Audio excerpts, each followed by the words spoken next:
poder explicar melhor tudo isso, para debater um pouco mais sobre toda essa questão dos preços e a diferença, né, dos preços praticados agora, tanto do diesel como da gasolina, a gente conversa com o Sérgio Araújo, que é o presidente da ABICOM, que está aqui comigo. Sérgio, muito bom dia para você, meu querido. Bem-vindo aqui à nossa programação. Muito bom poder ter você aqui com a gente no meio de todo esse rebuliço, né, para tentar traduzir um pouco essa grande oscilação de preços. Bom dia para você. Bom dia, Débora. É um prazer falar com vocês na CNN. Estamos sempre à disposição aí para tentar esclarecer um pouco para os ouvintes, né, para a sociedade como um todo, a situação que a gente está vivendo hoje.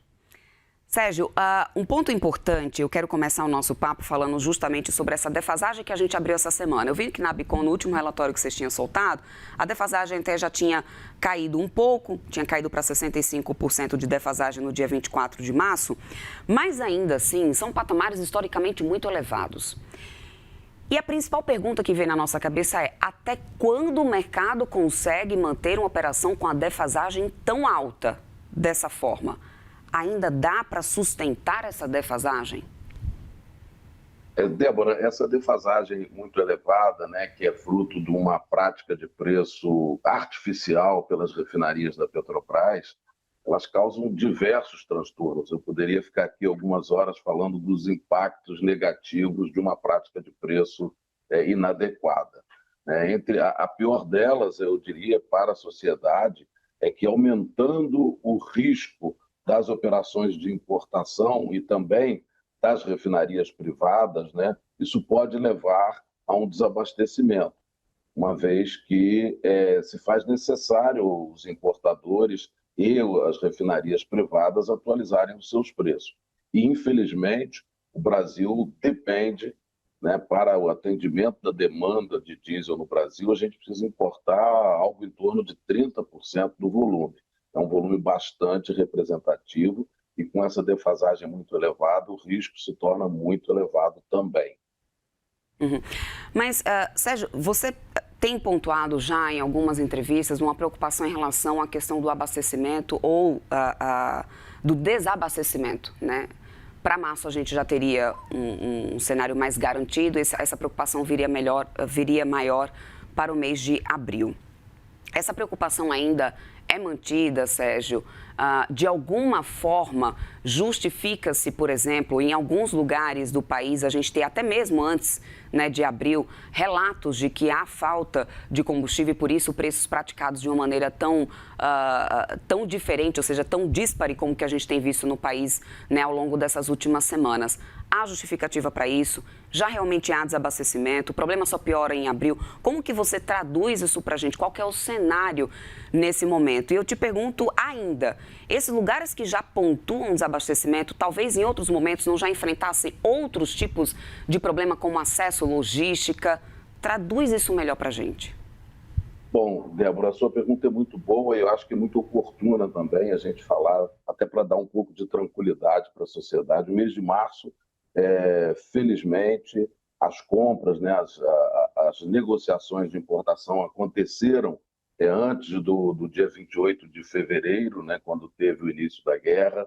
Então, o mês de março está abastecido, as refinarias nacionais estão trabalhando com taxas de utilização bastante elevadas, maximizando a produção de óleo diesel, de forma a garantir o abastecimento. Pelos nossos acompanhamentos, a gente vê que o mês de março está abastecido, não existe nenhuma justificativa para faltas eventuais, para reclamações, como a gente tem escutado aqui. Eu mesmo tenho recebido telefonemas aí de revendedores, de algumas empresas dizendo que estão tendo dificuldade de adquirir o óleo diesel.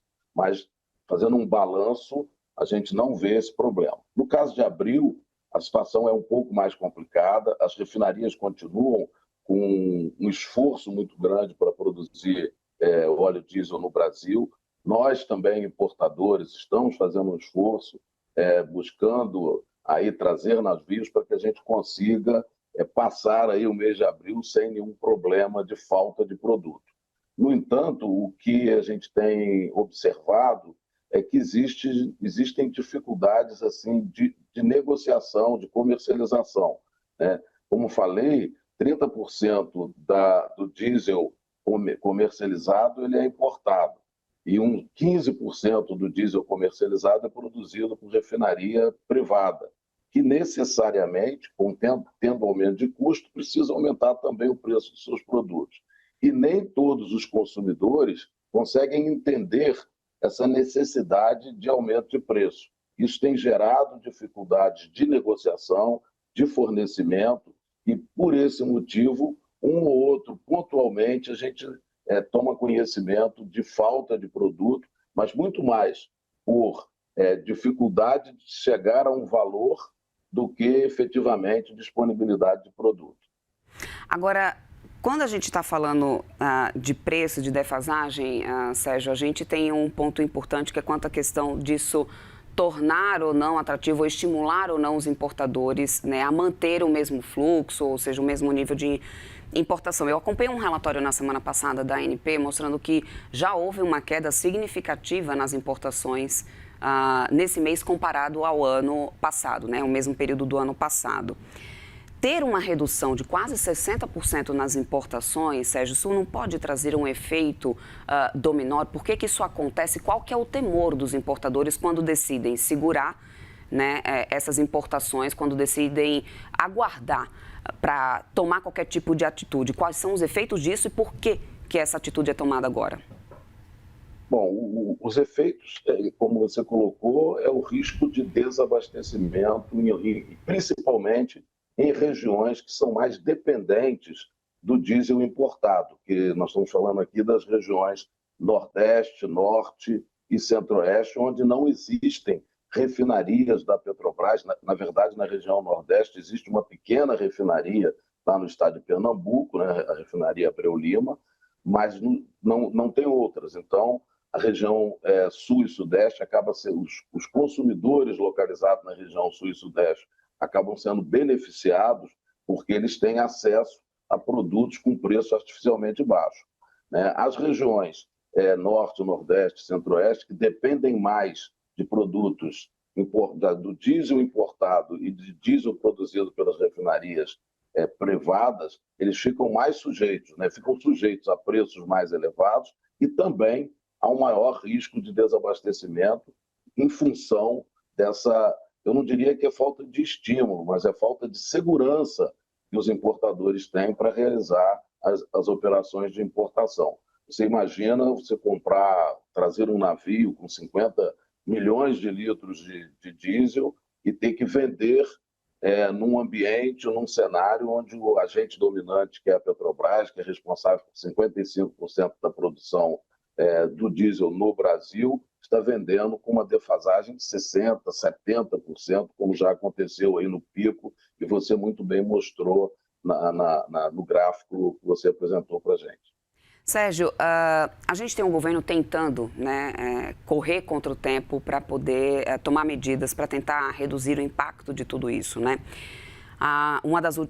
Um dos últimos anúncios dessa terça-feira, inclusive, foi de uma subvenção de até R$ 1,20 por litro, dividindo essa contra entre estados e União. Isso recompõe essa segurança para o importador nesse momento? Ou a gente estaria só ganhando tempo enquanto o problema estrutural continua? Eu te pergunto isso porque uma subvenção de R$ 1,20 para uma defasagem que já chegou à casa dos R$ 3,00 no início dessa semana, isso resolve o problema? Não resolve o problema. Na verdade, a gente já tem uma subvenção aí de 32 centavos. Estamos ansiosos, aguardando aí a regulamentação do decreto presidencial para que a gente possa analisar com maior detalhes como vai funcionar esse programa de subvenção, né? A gente precisa ter um preço de referência muito bem calculado e que reflita o real custo de se trazer para o Brasil o produto do mercado internacional. Então, a gente tem esses 32 centavos. E essa proposta de uma subvenção adicional de R$ 1,20, primeiro, eu acredito que é muito difícil trazer aí os estados para participar desse programa. Mas mesmo trazendo, não resolve o problema. Nós estamos falando de 32 centavos, somados aí ao eventual 1,20, a gente vai chegar a R$ 1,52, e nós estamos falando de defasagens que flutuam em torno de 2,60, 2,70, ou seja, perto de R$ 3,00 por litro. né? Uma diferença muito grande. E vejo também com certo problema, como um problema, a proposta como foi colocada, né, de subvenção de 1,20, porque o importador vai ter que recolher, pagar esse imposto, né, o ICMS, quando da nacionalização da carga, e depois buscar o ressarcimento, parte dele do governo federal e outra parte do governo estadual. Nós estamos falando aí de uma Selic de 14,75%, e esse tempo para o ressarcimento de valores muito expressivos, eles podem, de fato, esse tempo pode inviabilizar essa operação como ela foi desenhada. E um outro aspecto é de que vai ter aí uma diferença de carga tributária do produto importado comparado com o produto produzido pelas refinarias privadas, que também necessitam atualizar os seus preços. Então, não acredito que essa seja uma boa solução, não. Se essa não é uma boa solução, Sérgio, o que poderia ser realmente algo resolutivo para poder tranquilizar o mercado, trazer a segurança que os importadores necessitam e, obviamente, tirar totalmente do radar essa possibilidade de desabastecimento aqui no país? Bom, Débora, nós estamos falando de uma commodity, né? Uma commodity num país que não tem capacidade para produzir e atender a demanda. Então, se faz necessário que a Petrobras, que não é governo, é uma empresa de capital misto, né? Ela precisa fazer a atualização dos seus preços, considerando o preço da commodity no mercado internacional, né? Ao não fazer isso, ela está deixando muito dinheiro sobre a mesa e, sem dúvida, prejudicando o resultado dos seus acionistas, tanto o governo quanto os acionistas minoritários. Então, a solução que eu enxergo é da Petrobras alinhar os seus preços aos preços no mercado internacional. Isso levaria a um sacrifício aí para a sociedade, com o aumento do preço do óleo diesel, poderia provocar uma maior manifestação e até possivelmente greve por parte dos caminhoneiros. E aí, neste momento, o governo poderia e deve fazer, né, através de uma política pública, e não usando a Petrobras, mas fazendo uma política pública, criar um subsídio, né, para, durante o período de crise, subsidiar o óleo diesel. E aí, nessa questão da subsidiar o diesel, deve ser feito também com recursos do governo. Nesse momento de preço de petróleo mais elevado, o governo aumenta também bastante a sua receita com royalty, participação especial, e acho que esse excedente de receita com royalty, participação especial, pode ser utilizado, né? Este excedente pode ser utilizado para subsidiar o diesel durante esse período de crise. E aí sim, é dinheiro do governo e não dinheiro de uma empresa como a Petrobras, que é uma empresa de capital misto.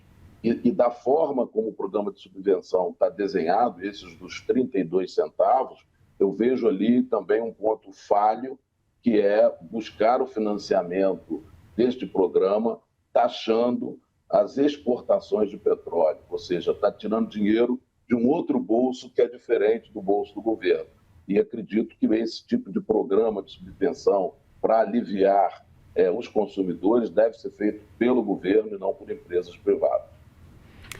Muito boas respostas aqui para a gente nesse momento de tanta instabilidade, tanta disparidade de preços que a gente tem acompanhado, né? Sérgio, muito obrigada, sempre bem-vindo por aqui à nossa programação. Obrigada pelo seu tempo aqui conosco. Até uma próxima. Até uma próxima, obrigado pelo convite, estou sempre à disposição. Obrigada, Sérgio.